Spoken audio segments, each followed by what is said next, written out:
안녕하세요, 안니쌤입니다. 자, 오늘은 운동량과 충격량 파트 들어가 보도록 하겠습니다. 자, 그럼 바로 시작하도록 할게요. 자, 일단 운동량이라는 새로운 물리량이 나왔습니다. 자, 그럼 먼저 스칼라냐 벡터냐 확인을 해야 되는데요. 운동량은 벡터 값입니다. 즉 방향이 있다. 그리고 과학에서 방향은 무엇으로 표현한다? 부호, 플러스 마이너스 부호로 표현한다 라는 거 먼저 말씀드리고 가겠습니다. 자, 먼저 운동량의 정의가 나왔는데요. 물체의 운동 정도를 나타내는 물리량인데 이 운동 정도를 어떻게 나타내느냐? 자, 물체의 질량 값에다가 속도를 곱해서 우리가 운동량을 표현을 하게 됩니다. 그래서 운동량은 질량 곱하기 속도가 되겠고요. 이 속도가 바로 벡터 값이기 때문에 이 운동량도 똑같이 방향을 신경 써야 되는 벡터 값이다 라고 알아두시면 되겠습니다. 자, 얘를 이제 기호로 표현을 해보도록 할 건데요. 운동량은 기호로 P라고 표현을 하고요. 자, 질량은 영어로 뭐예요? mass니까요. M, 그리고 속도 velocity V 해서 P는 mv 이렇게 표현을 하게 됩니다. 자, 그리고 우리가 이렇게 새로운 물리량이 나왔을 때는 정의하셔야 되고 기호하셔야 되고 마지막으로 단위까지 확인해 주셔야 되잖아요. 이 질량의 단위는 킬로그램, 속도의 단위는 미터 퍼 세크를 쓰게 되니까 이 둘을 곱해주면 돼요. 그래서 운동량의 단위는 뭐다? 킬로그램, 미터 퍼 세크 이렇게 표현을 해주시면 되겠습니다. 자, 그래서 운동량은 당연히 어떻다? 질량이 크면 커진다. 그리고 속도가 빠를수록 운동량의 크기가 커진다라는 거 알 수가 있겠고요. 자, 벡터 값이라 그랬어요. 자, 누구? 속도 때문에. 그래서 속도와 방향이 동일하다라는 것까지 확인해 주시면 되겠습니다. 그래서 당연히 운동량 구하는 공식을 외우셔야 되고 단위 확인해 주시면 되겠습니다. 자, 그러면 이제 다음 장으로 넘어가 보도록 할게요. 자, 운동량의 정리를 했는데요. 자, 문제를 푸시다 보면 운동량 시간 그래프가 많이 나오게 됩니다. 그래서 시간에 따라 운동량이 어떻게 변하는지를 보여주는 그래프예요. 자, 그런데 시간에 따라 운동량이 이렇게 변화하는 모습이 나타났는데 1차 함수 모습이 나타났잖아요. 그럼 우리 뭐 하고 싶어요? 1차 함수 보면 이게 선배들 물어보면은 집에 가고 싶다고 막 그러는데, 자, 1차 함수를 보면은 당연히 기울기 구하고 싶잖아요. 그래서 기울기를 한번 구해 볼게요. 자, 기울기는 어떻게 구해? x 증가량 분의 y 증가량 델타 p 요렇게 쓸 수가 있겠죠? 자, 그러면은 p는 mv니까요. p가 mv인데 여러분 질량은 변해요, 안 변해요? 안 변해요. 그래서 질량은 가만히 두고 결국 운동량이 변한다는 것은 속도가 변화한다는 것을 의미하는 거죠. 그래서 시간분의 m 델타 v 이렇게 쓸 수가 있는데요.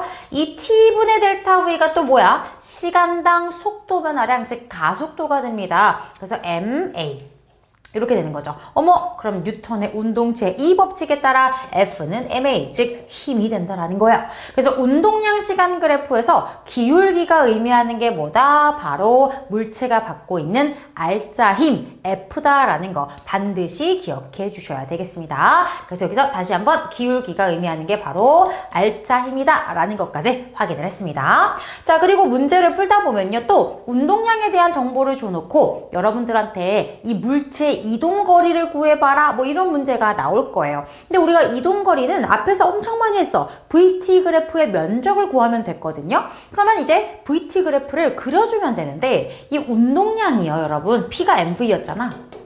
그치? 그럼 결국 이 y값을 어떻게 m으로 나눠주면은 양변을 질량으로 나눠주면 뭐가 돼요? 속도값이 돼요. 이해되니? 그래서 이 PT 그래프를 똑같이 VT 그래프로 똑같이 바꿔주는 거야. 그러면 개형이 똑같이 나오게 되어 있어요. 왜요?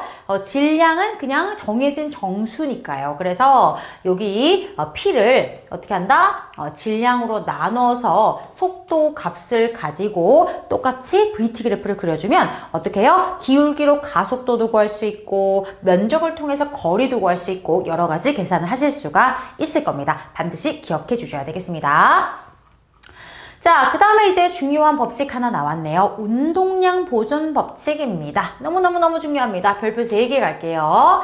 자, 이 물체가 또 다른 어떤 알짜힘, 힘을 받지 않는다면 이 두 물체가 충돌할 때요. 충돌 전 그리고 충돌 후 운동량의 총합이 일정하게 유지된다라는 법칙입니다. 그러니까 예를 들어서 이 녀석 질량이 뭐 ma라고 할게요.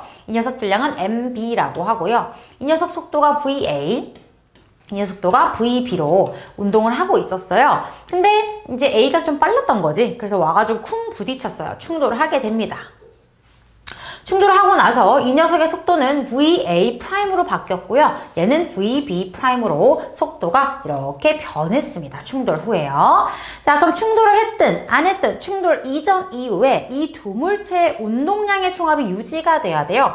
그러면 충돌 전에 이 녀석의 운동량은 MAVA가 될 거고요. 이 녀석의 운동량은 MBVB가 될 거 아닙니까? 이게 바로 뭐예요? 충돌 전 운동량의 총합이고요. 자, 이게 뭐랑 같다? 어차피 여러분 질량은 안 변해요. 그럼 질량은 그대로고 충돌 후 속도 VA', 질량 안 변하고 VB' 이렇게 해서 충돌 이후의 운동량의 총합이 같다라는 겁니다. 그래서 이거요, 뭐 식이 뭐 되게 뭐 복잡해 보이지만 별거 없습니다. 자, 그런데 여러분들 이 충돌에는 또 종류가 여러 가지가 있을 수가 있어요. 이렇게 가다가 쿵 충돌해가지고 또 서로 다른 속도로 똑같이 오른쪽으로 운동을 할 수도 있고요. 자, 얘네가 충돌을 하면은 이렇게 가다가 충돌을 뻥 하는 순간 어때? 합체를 해가지고 하나의 물체가 돼서 이동을 할 수도 있고요. 아니면 충돌 후에 운동 방향이 바뀌어서 한 놈은 오른쪽으로 가고 한 놈은 왼쪽으로 갈 수도 있는 거예요. 그러나 상관없이 동일하게 식을 써주시면 돼요. 그런데 주의해야 할 것은 얘네들이 다 속력이 아니라 속도기 때문에 만약에 운동 방향이 바뀌면 부호도 바뀐다라는 거, 그것만 조심해 주시면 됩니다. 아시겠죠? 자, 충돌의 종류와 상관없이 요거 외부에서 가해주는 힘이 없다면 언제나 성립한다. 여기다가 대입만 쭉쭉 해주시면 됩니다. 좋아요. 그럼 운동량 보존 법칙까지 봤고요. 다음 장으로 넘어가서 충돌의 종류 한번 보도록 할게요. 탄성 충돌, 완전 비탄성, 그리고 비탄성 이렇게 좀 나눠봤는데요. 탄성 충돌은 운동량과 운동 에너지가 모두 보존되는 충돌이에요. 여러분, 좀 전에 우리가 운동량 보존 법칙이라고 했잖아요. 운동량은 다 보존이 돼요, 여러분. 비탄성 충돌이든 탄성 충돌이든. 그러나 이제 뭐에 따라 달라지는 거야? 운동 에너지에 따라 달라집니다. 자, 운동 에너지가 그대로 보존이 되면, 즉 운동 에너지의 합이 그대로 보존이 되면 탄성 충돌이라고 하는데요. 이 탄성 충돌을 할 때 만약에 두 물체가 충돌을 하는 두 물체가 질량이 같잖아요. 그럼 이 둘은 속도가 교환돼요. 속도가 교환돼. 예를 들어서 이 녀석이 2m/s로 왔고 이 녀석이 5m/s로 왔는데 질량이 동일해. 자, 이렇게 질량이 동일한 두 물체가 탄성 충돌을 하게 되면 어떻게 돼? 이제 속도가 교환되는 거예요. 이렇게 속도가 교환돼서 -5, 2 이런 식으로 가게 된다라는 거죠. 그래서 속도가 교환된다라는 거 아시면 되겠고요. 자, 두 번째, 완전 비탄성 충돌. 충돌은 물체가 붙어서 합체돼가지고 하나의 물체처럼 운동하는 경우입니다. 자, 운동량이 보존되지만 운동량은 보존되지 않는다. 자, 그 다음 비탄성 충돌. 충돌 후에 운동 에너지 절대 보존이 되지 않는다라는 거. 얘는 이제 합체된 거. 그래서 이 정도 종류 봐주시면 되겠고요. 자, 그 다음에 이제 우리가 충격량으로 넘어가도록 하겠습니다. 자, 운동량과 또 새로운 물리량이 나왔죠. 자, 그럼 정의부터 살펴볼 건데 그냥 충격을 받은 정도, 충격량 그냥 말 그대로 해석하시면 됩니다. 자, 그래서 충격을 받은 정도를 어떻게 계산할 것인가? 물체가 받은 힘과 시간을 곱할 거예요. 그래서 그 힘을 몇 초 동안 받았는가? 곱으로 나타내게 됩니다. 자, 그러면 이것을 또 기호로 나타내 볼게요. 충격량의 기호는 I입니다. 그리고 F 곱하기 힘 곱하기 시간. 이렇게 해주시면 되겠고요. 단위도 한번 정리해 볼까요? 힘의 단위는 뉴턴, 시간의 단위는 초단위 세크니까 둘이 곱해서 뉴턴 세크라는 단위로 우리가 표현을 하게 됩니다. 그래서 쌤이 이거를 공부할 때 중학교 때였던 것 같아요. 자, 이때 우리 그 FT 아일랜드라는 그 밴드 가수가 좀 이제 유명했어. 혹시 이용기 아십니까? 좀 잘 모르더라고. 그래서 I는 FT 이렇게 해가지고 FT 아일랜드 이렇게 다 했을 거예요. 아마 우리 쌤이랑 나이가 비슷한 그러니까 한 20대 초반 정도 되는 20대 초반에서 보통 나이가 이제 멈추기 때문에 그 정도 나이 되시는 분들은 다 FT 아일랜드 아마 공부하셨을 겁니다. 그래서 이제 I는 FT 이렇게 있고요. 자, 충격량의 크기는 당연히 이제 힘이 클수록 그리고 시간이 길수록 크다 이렇게 보시면 되겠고요. 자, 얘는 벡터일까요? 스칼라일까요? 얘도 마찬가지 벡터입니다. 왜? 힘이 벡터니까요. 힘이 방향이 있기 때문에 충격량의 방향은 힘의 방향과 동일합니다. 그래서 얘도 벡터니까 방향 신경 써야 된다. 부호 신경 써야 된다 라는 것까지 기억해 주시면 되겠습니다. 자, 그럼 이제 우리가 시계 두 개가 나온 거예요. 운동량 P는 MV가 있었고 충격량 I는 FT 그냥 달달달달달 외우시면 됩니다. 그냥 이거는 잠깐 영상 멈춰놓고 30초 동안 그냥 빨리 외워버려요. 바로바로 외워버립니다. 자, 그래서 우리가 충격량을 구할 때 힘 곱하기 시간을 하면 되는데요. 자, 문제는 힘이 변할 때가 있어. 그러니까 내가 힘을 계속 10N을 주면 여기다가 그냥 10 이렇게 대입을 하면 되잖아요. 근데 문제는 내가 10N을 계속 주는 게 아니라 내가 0N부터 해가지고 빵에서 시작해서 10N까지 일정하게 힘을 일정하게 끌어올렸어. 만약에 그런 순간이 있다라고 생각을 해봐. 그러면 0을 넣어야 돼, 5를 넣어야 돼, 10을 넣어야 돼. 그럼 힘을 어떤 특정 값을 넣을 수가 없잖아요. 힘이 변화했으니까. 그럴 때는 이제 FT 그래프를 그리는 거야. 그래서 이 그래프의 면적을 구해주시면 그 시간에 맞는 힘이 다 곱해지면서 충격량을 구할 수가 있어요. 사실 이렇게 힘이 일정한 경우는 굳이 뭐 그래프 그릴 필요 있으니까 어차피 힘이 정해져 있는데 그냥 곱하면 되죠. 그런데 이렇게 힘이 일정하게 막 증가했다라든지 아니면 순간적으로 증가했다가 감소 이런 거 충돌했을 때 이런 식으로 그래프가 나온단 말이야. 이럴 때는 힘이 뭐 무슨 값을 집어넣어야 돼? 알 수가 없어요. 그럴 때는 FT 그래프의 넓이를 구하면 이것이 힘 곱하기 시간이 되면서 충격량의 값을 구할 수가 있다라는 거예요. 자, 그럼 우리가 충격량 구하는 법 지금 두 개 나왔다. 자, F가 일정할 때는 그냥 F 곱하기 T를 하시면 되고 F가 변화할 때는 어떻게 하라고? FT 그래프의 면적을 구해라. 알겠지? 자, 그래서 충격량 구할 일이 있다. 그럼 먼저 F 일정하면 FT하고 끝내세요. 근데 F가 막 변해? 그래프 그려서 면적 구하시면 됩니다. 자, 그러면 이제 이렇게 힘이 변하는 경우에는 뭐도 물어볼 수가 있냐면 평균 힘을 물어볼 수가 있어요. 평균 힘. 그러니까 힘이 막 변했다며 그럼 그 시간 동안에 평균적인 힘은 얼마였어? 이렇게 이제 물어본단 말이야. 그럼 어떻게 하면 돼? 전체 충격량을 여러분 I가 FT니까 이 전체 충격량을 시간으로 나눠. 그러면 그 시간 동안에 평균적인 힘이 나온다라는 거예요. 무슨 말인지 이해되시죠? 그래서 평균 힘을 구하고 싶으면 충격량을 그 해당 시간으로 나눠주면 그 시간 동안에 평균적인 힘이 나온다라는 거예요. 이해되시죠? 힘이 일정하면 그냥 이게 평균 힘이겠지만 이렇게 힘이 변했어? 그럼 전체 충격량을 갖다가 전체 시간으로 나눠주면 평균적인 힘을 구해줄 수가 있다라는 겁니다. 그래서 I를 T로 나눠서 F를 구하시면 되는데 이 I는 어떻게 구해라? FT 면적으로 구해주시면 된다. 그리고 사실은 I를 구하는 방법이 하나 더 있습니다. 이제 뒤에서 다룰 거고요. 일단 우리가 그래프 가지고 구하는 것까지 했습니다. 자, 그럼 이제 이 단원의 하이라이트에 결국 이거 하려고 앞에서부터 달려온 겁니다. 자, 운동량과 충격량의 관계인데요. 자, 물체가 힘을 받아요. 힘의 정의가 뭐예요? 물체의 모양이나 운동 상태를 변화시키는 원인입니다. 그러니까 힘을 받으면 물체가 어떻게 돼? 빨라지거나 느려지거나 이렇게 운동 상태가 변한단 말이에요. 속도가 변한단 말이에요. 운동량이 변한단 말이에요. 질량은 안 변하잖아. 속도는 변하잖아. 그러니까 운동량이 변해요. 힘을 받으면 운동량이 변해요. 그런데 힘을 몇 초 동안 받았어? 그게 바로 충격량이거든요. 그러니까 충격량을 받은 만큼 그만큼 운동량이 변해요. 이해됐어? 그래서 충격량을 받은 만큼 운동량이 변화합니다. 그래서 충격량은 운동량의 변화량이다.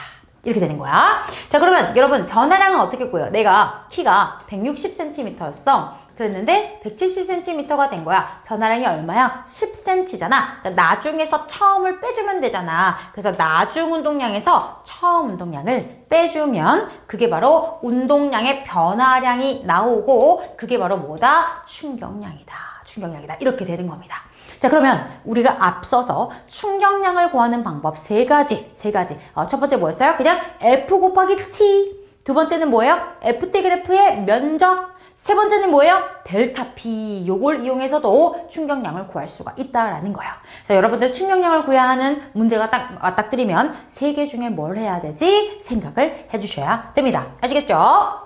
자, 그래서 물체가 운동 방향으로, 가는 방향으로 충격을 받아요. 힘을 받았다는 소리예요. 내가 운동 방향으로 힘을 받았어. 그럼 어떻게 돼요? 충격량만큼 운동량이 증가하겠죠. 그런데 내가 운동하고 있는 반대 방향으로 그럼 그만큼 어떻게 해요? 충격을 받을 만큼 느려지면서 운동량이 감소하게 된다. 이거 그냥 직관적으로 알 수 있잖아요. 직관적으로 그냥 느낌이 있어야 돼. 알겠지? 물론 우리가 식으로도 풀어낼 수 있어야 되지만 내가 이런 직관적인 느낌을 좀 가져야 문제풀이 할 때 접근이 쉽습니다. 이해되시죠? 다음으로 넘어갈게요. 자, 다시 한번 정리할 거야. 충격량이 뭐라고? 운동량의 변화량이라고. 변화량 어떻게 구하라고? 나중 운동량에서 처음 운동량을 빼라고. 됐지? 자, 그럼 이거를 쌤이 식으로 한번 써볼게. 자, 충격량은 델타 P다. 운동량의 변화량이다. 이걸 어떻게 구해라? 나중 운동량 MV 나 이렇게 할게. V 나 나중 속도 빼기 MV 처 이건 처음 속도 처음 운동량 이렇게 된 거죠. 응? 그러니까 이게 P나 P처예요. P나 나중 운동량에서 처음 운동량을 뺀 거 이렇게 이제 되는 거죠. 그런데 충격량을 구하는 방법이 델타 P 말고도 또 뭐가 있었냐면 FT 이렇게도 할 수 있었단 말이야. 그러니까 식이 이렇게 쭉 전개가 되는 거예요. 자, 그럼 미지수가 몇 개니? 여기 미지수가 하나, 둘, 셋, 넷, 다섯, 여섯, 그지? 아니면 일곱, 여덟 얘네로 물어볼 수도 있는 거잖아. 맞니? 그러니까 문제를 만들어낼 수 있는 유형이 무궁무진하다는 거지. 여러분들한테 F를 물어볼 수도 있고 T를 물어볼 수도 있고 I를 물어볼 수도 있고 뭘 물어볼 수도 있다는 거야. 이해되세요? 근데 사실 출제자들이 가장 좋아하는 건 이거예요. 자, 봐봐. I가 FT잖아. 맞니? I가 FT. 그럼 여러분들한테 T를 구해라. T 구해봐. T 구해봐. 내 F는 알려줄게. 이런 식으로 문제를 내는 거예요. T를 구해봐. F를 알려줄게. F 알려줄 테니까 T 구해봐. 근데 그럼 I를 니네가 알아야 될 거 아니야? 근데 I를 몰라. I는 어떻게 구하지? FT. T를 몰라. 근데 T를 구하려면 I를 알아야 돼. 근데 I를 어떻게 구하지? FT. 근데 T를 몰라. 이렇게 하면 돼, 안 돼? 이 메비우스일 때 이렇게 갇혀가지고 T를 구하려면 I를 알아야 되는데 I를 구하려면 T 이러면 안 된다는 거야.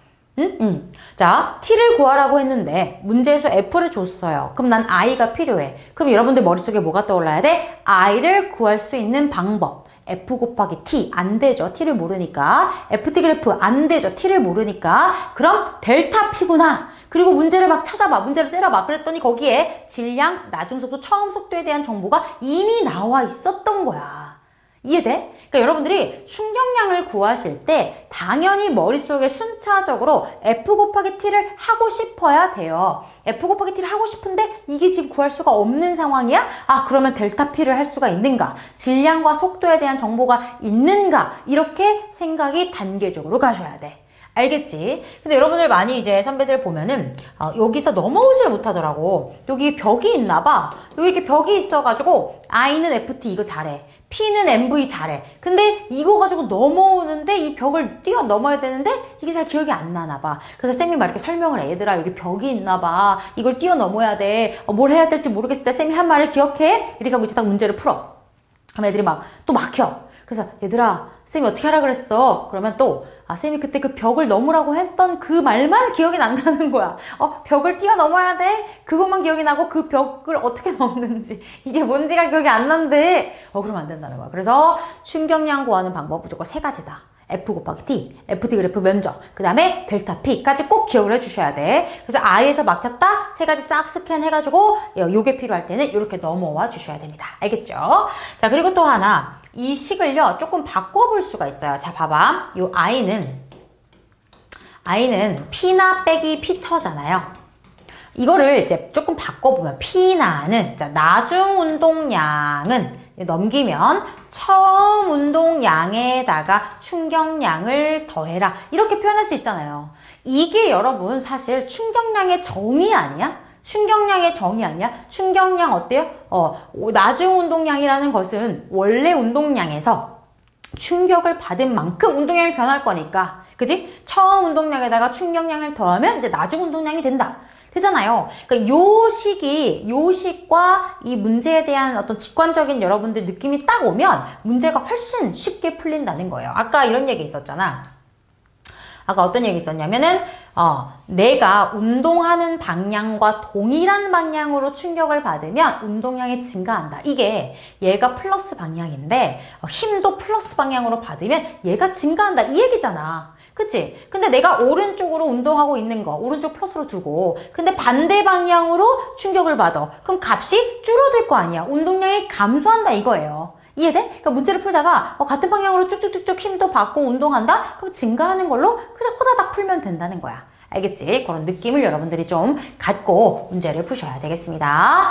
자, 그래서 이제 자주 나오는 문제 유형 한번 보여드릴게요. 자, 그림과 같이 5m/s의 속력으로 운동하던 물체가, 그러니까 오른쪽으로 운동하던 물체가 벽에 부딪혀 가지고 반대 방향으로 이제 운동 방향이 바뀌었나 봐요. 그때 속력은 3m/s입니다. 이때 처음에 속력은 5m/s예요. 자, 그럼 충격량을 구해라.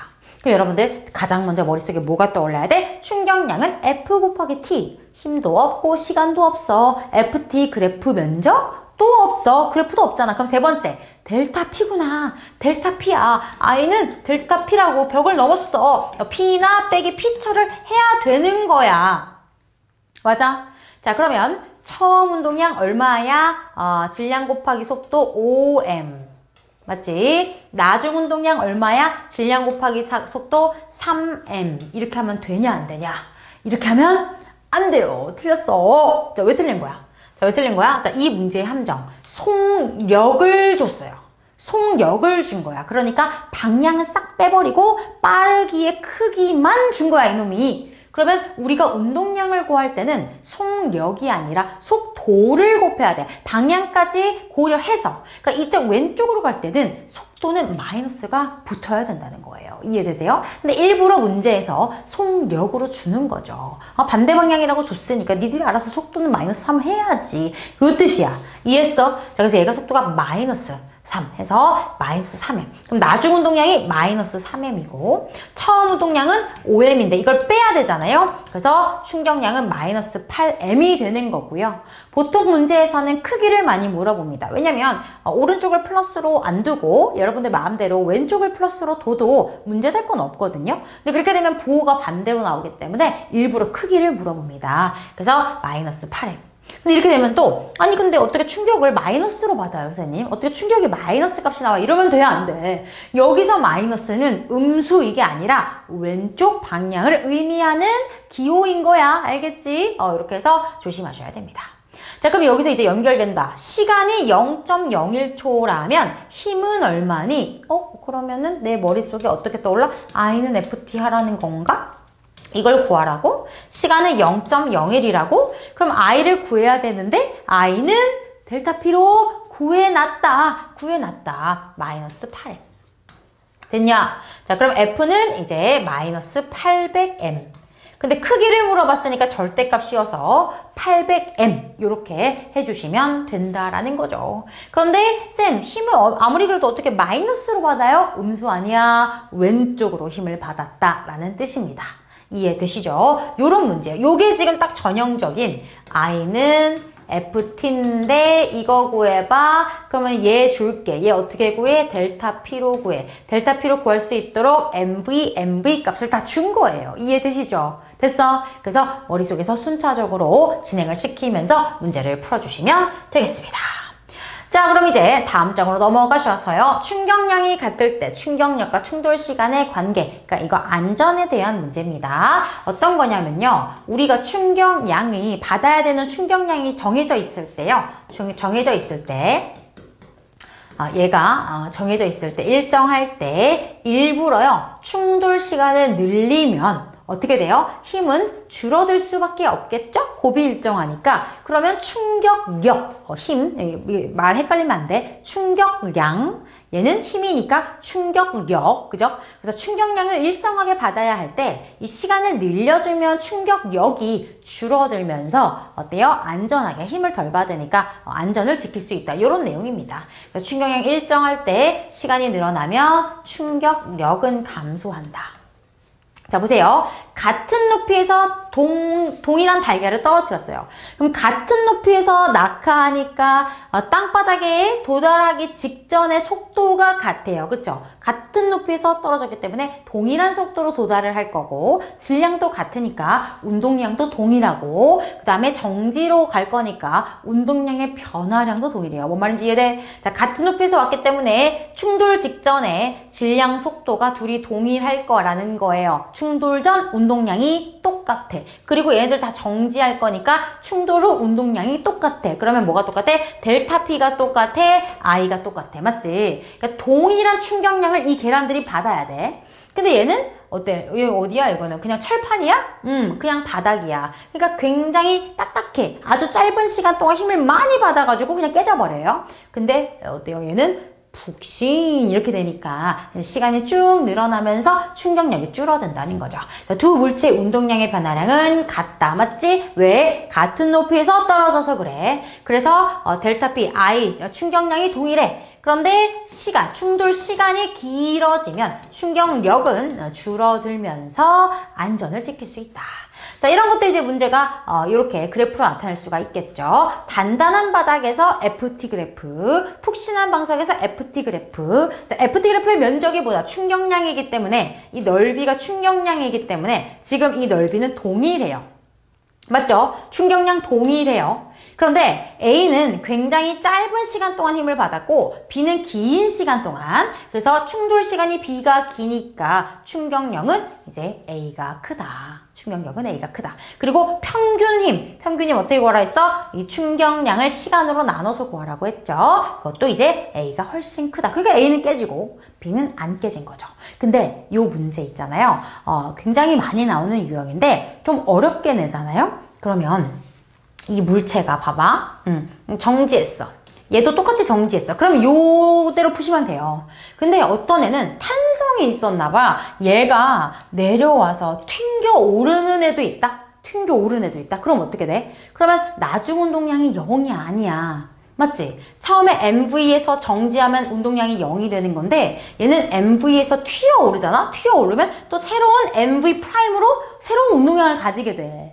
그럼 운동량의 변화량 값이 다른 경우도 있어. 그러니까 드물게 나와, 이런 문제가. 드물게. 알겠지? 그래서 여러분들 항상 잘 확인해야 돼. 충격량이 동일한지. 알겠죠? 그래서 막 튀어오르면 이게 충격량이 더 크구나 고려해서 문제 풀어주셔야 되는 경우도 가끔 출제가 됩니다. 자, 그 다음에 이제 안전장치, 안전 문제입니다. 그래서 어떻게? I는 FT에서 이 I가 일정할 때 T를 늘려라. 그러면 충격력을 줄일 수가 있다. 힘이 작용하는 시간을 길게 해서 힘의 크기를 낮추는 거. 이게 바로 안전에 관련된 겁니다. 에어백 펑 터지는 거. 범퍼도 어때요? 찌그러지는 시간을 버는 거야. 그지? 자동차 범퍼 이렇게 나와 있으면 아이고, 유술램프니까 뭐니까 여기 이렇게 찌그러지는 시간을 버는 거야. 자전거 안장, 포장재, 뽁뽁이 있죠?